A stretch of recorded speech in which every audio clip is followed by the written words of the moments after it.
Di tengah dunia yang semakin dipenuhi ketegangan geopolitik dan perlombaan senjata yang kian agresif, setiap negara dipaksa mengambil keputusan besar tentang bagaimana mereka mempertahankan kedaulatannya.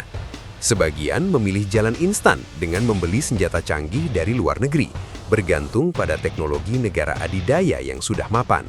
Namun, ada juga negara yang berani menempuh jalur panjang dan penuh risiko, yakni membangun kemampuan militernya sendiri dari nol. Indonesia berada di persimpangan itu, dan dalam beberapa tahun terakhir, arah yang dipilih mulai terlihat semakin jelas. Negeri ini tidak lagi sekedar menjadi pasar senjata, tetapi perlahan bertransformasi menjadi produsen teknologi pertahanan, termasuk di sektor yang paling sensitif dan strategis, yaitu rudal. Ketika berbicara tentang rudal buatan Indonesia, banyak orang masih meragukannya. Ada yang menganggapnya sebatas proyek ambisius tanpa hasil nyata. Ada pula yang menilainya belum pantas disejajarkan dengan produk negara-negara besar. Namun, di balik keraguan itu, riset demi riset terus berjalan. Salah satu hasilnya adalah petir V101, sebuah prototipe rudal jelajah permukaan ke permukaan yang lahir dari kolaborasi antara PT Sari Bahari dan Badan Penelitian dan Pengembangan Kementerian Pertahanan Republik Indonesia. Nama petir bukan dipilih tanpa makna. Ia melambangkan kecepatan, kekuatan, dan kejutan, karakter yang ingin ditanamkan pada sistem senjata ini. Petir V101 dikembangkan sebagai bagian dari upaya membangun kemampuan serangan presisi jarak menengah berbasis teknologi dalam negeri. Meski masih berstatus prototipe, kehadirannya dianggap sebagai lompatan penting dalam industri pertahanan nasional. Salah satu aspek yang paling menarik perhatian adalah konsep sistem pencarian target yang digunakan. Petir V101 mengusung konsep multi 3D point, sebuah pendekatan yang diklaim memberikan keunggulan dibandingkan sistem seeker konvensional. Dengan pendekatan ini, rudal tidak hanya mengandalkan satu titik referensi, tetapi memadukan beberapa parameter navigasi untuk meningkatkan akurasi dan ketahanan terhadap gangguan. Lintasan terbang petir juga dirancang agar mampu mengikuti kontur medan. Dalam dunia persenjataan modern, kemampuan terbang rendah atau sea skimming menjadi kunci untuk menghindari deteksi radar musuh. Petir V101 dilaporkan mampu melaju pada ketinggian sekitar 20 meter dalam mode jelajah rendah. Konfigurasi ini membuatnya lebih sulit dideteksi, sekaligus lebih tahan terhadap upaya jamming frekuensi yang kerap menjadi senjata utama dalam perang elektronik. Kecepatan uji coba petir V101 disebut mencapai sekitar 260 km per jam, angka yang menempatkannya pada kategori cukup tinggi untuk kelas prototipe rudal jelajah awal. Dari sisi daya hancur, petir V101 dirancang mampu membawa hulu ledak hingga 100 kg. Secara fisik, bobot totalnya sekitar 20 kg, dengan panjang 1,85 meter dan lebar sayap 1,55 meter. Rudal ini dibangun sebagai sistem permukaan ke permukaan dengan unsur balistik yang telah diprogram, memungkinkan penyerangan terhadap sasaran statis yang dianggap vital. Sistem navigasinya memanfaatkan modul GPS, sensor-sensor pendukung, serta pengendalian PID yang membantu menjaga stabilitas dan akurasi selama penerbangan. Badan rudal menggunakan material komposit yang diperkuat serat karbon, sebuah pilihan yang menunjukkan bahwa perancangnya memahami pentingnya bobot ringan sekaligus kekuatan struktural.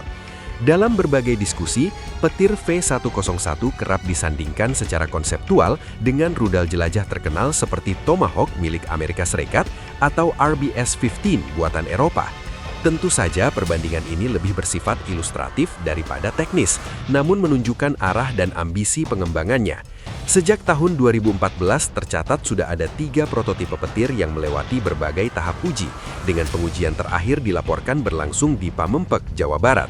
Meski masih panjang jalan menuju produksi massal, petir V101 menjadi bukti bahwa Indonesia tidak lagi sekedar bermimpi soal rudal. Selain petir, Indonesia juga mencatat kemajuan signifikan di sektor roket artileri melalui proyek Erhan 122. Berbeda dengan petir yang masih berada di tahap pengembangan terbatas, Erhan 122 sudah melangkah lebih jauh hingga produksi massal. Roket artileri balistik berkaliber 122 mm ini merupakan hasil sinergi antara PT Dirgantara Indonesia dan PT Pindad, dua pilar utama industri pertahanan nasional. Proyek ini bukan sekedar eksperimen laboratorium, melainkan dirancang sejak awal untuk menjawab kebutuhan nyata di medan tempur. Erhan 122 versi standar memiliki jangkauan sekitar 20 hingga 30 km, namun para penelitinya menargetkan pengembangan hingga mencapai jarak 84 km. Dalam uji terbang, roket ini mampu melaju hampir Mach 1,8, sebuah performa yang sangat kompetitif di kelasnya. Secara fisik, Erhan 122 tergolong kompak dengan panjang total sekitar 2.915 mm dan bobot sekitar 63 kg. Rudal ini kompatibel dengan sistem peluncur roket multilaras, mendukung operasi otomatis maupun kendali manual. Tenaga dorong Erhan 122 berasal dari propelan komposit modern berbasis polybutadiena berujung hidroksil dan amonium perklorat, yang memberikan dorongan stabil dan performa konsisten. Jejak pengembangannya dapat ditelusuri hingga tahun 2007, ketika Kementerian Riset dan Teknologi membentuk tim D230 untuk merancang roket 122 mm dengan jangkauan sekitar 20 km. Seiring waktu, PT Pindad masuk untuk menyempurnakan sistem peluncur, dan pada akhir 2023 rampunglah versi peluncur ganda untuk Erhan 122B. Produksi massal dimulai sejak 2017 dengan prioritas pemakaian oleh Korps Marinir, kemudian digunakan lebih luas oleh Tentara Nasional Indonesia, termasuk sebagai amunisi untuk peluncur ganda RM-70G. Bagi Indonesia, Erhan 122 bukan sekadar roket. Ia adalah simbol substitusi strategis, sebuah upaya nyata mengurangi ketergantungan pada impor persenjataan.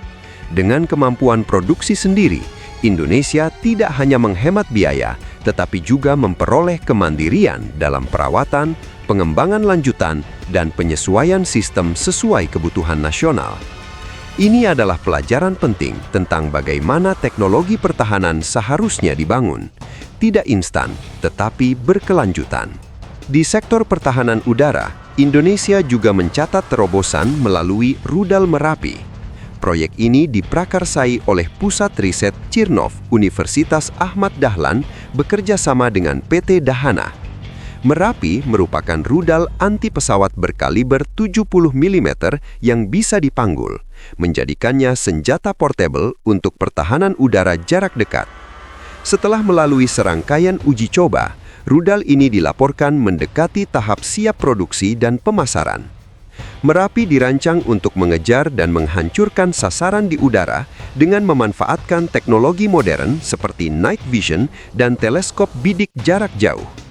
Rudal ini mampu mendeteksi serta mengunci target yang memancarkan panas atau sinyal inframerah dan tidak mudah dikelabui oleh flare atau umpan panas buatan.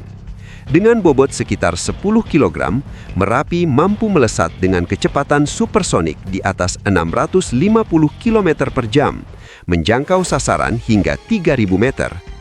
Sistem Fire and Forget membuatnya efektif dan mudah dioperasikan di medan tempur. Salah satu keunggulan Merapi adalah kemudahan perawatan. Komponen-komponennya dirancang agar suku cadangnya mudah diperoleh, sehingga biaya operasional dapat ditekan. Teknologi Seeker yang digunakan juga diklaim mampu melawan upaya jamming, sebuah fitur yang biasanya hanya ditemukan pada senjata kelas atas.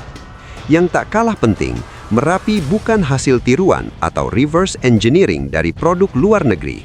Ia adalah hasil pengembangan orisinal anak bangsa. Penampilannya di Indonesia Defense Expo 2025 di Kemayoran menjadi debut publik yang langsung menarik perhatian banyak pihak, baik dari dalam maupun luar negeri. Selain itu, Indonesia juga mengembangkan proyek ambisius bernama RN01SS, singkatan dari Rudal Nasional 01 Surface to Surface. Rudal ini dirancang sebagai peluru kendali anti kapal sekaligus serangan darat, hasil kolaborasi strategis antara Kementerian Pertahanan, BPPT, dan Konsorsium Industri Pertahanan Dalam Negeri. Di dalamnya tergabung PT Dirgantara Indonesia, PT Pindad, PT Dahana, PT Len Industri, serta sejumlah perusahaan teknologi nasional lainnya. Tujuan akhirnya adalah mencapai sertifikasi resmi sebagai langkah konkret menuju kemandirian sistem senjata. Catatan penting dalam pengembangan RN122S muncul pada tahun 2020, ketika salah satu modelnya menjalani uji aerodinamika di terowongan angin subsonik milik Pusat Teknologi Penerbangan.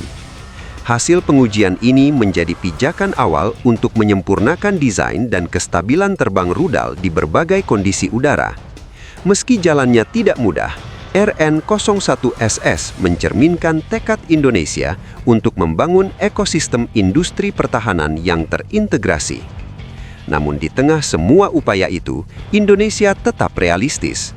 Rudal lokal dan rudal impor berjalan berdampingan. Indonesia mengoperasikan sistem rudal balistik buatan Turki di Kalimantan Timur, menjadikannya negara pertama di Asia Tenggara yang memiliki sistem tersebut. Sistem pertahanan udara Starstreak juga menjadi bagian dari arsenal TNI dengan keterlibatan industri lokal dalam integrasi dan perawatan. Jika menengok ke masa lalu, Indonesia pernah mengandalkan SAM-75 buatan Uni Soviet yang legendaris, rudal yang pada era 1960-an menjaga langit Jakarta. Semua kisah ini menunjukkan satu benang merah. Indonesia mungkin belum sejajar dengan pemain besar dunia dalam teknologi rudal, tetapi arahnya sudah jelas.